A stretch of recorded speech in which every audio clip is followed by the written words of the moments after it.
गोटे गाँव में थिला जड़े गपुरा लोक। तार ए स्वभाव समस्त व्यतिव्यस्त कर पकाइला। एमिति हैला जे लोके ताकू देखि विरक्त हेले आउ लुचिले।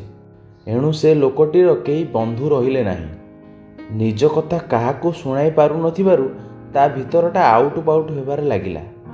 तार समस्यार समाधान पाई से गाँवर जड़े बुद्धिमान लोकंकु भेटिला एवं तार दुख तांकु जणाइला। से ज्ञानी व्यक्ति जनक कहिले, आम अंचल जड़े मात्र लोक अच्छी जी तुमर बंधु हो पारिबो।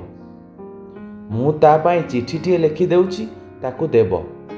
तापरे तुमे ता सहित बंधुता करिबारे कौनसी असुविधा हेबो नाही। गपुड़ा लोक चिठीटी नहीं से लोकंकु देले। सतकु सत गपुड़ा लोक जड़े भल बंधु पाईगले एवं जेते गपिले भी से बंधु किछि प्रतिक्रिया प्रकाश न करी शुणी चलिले।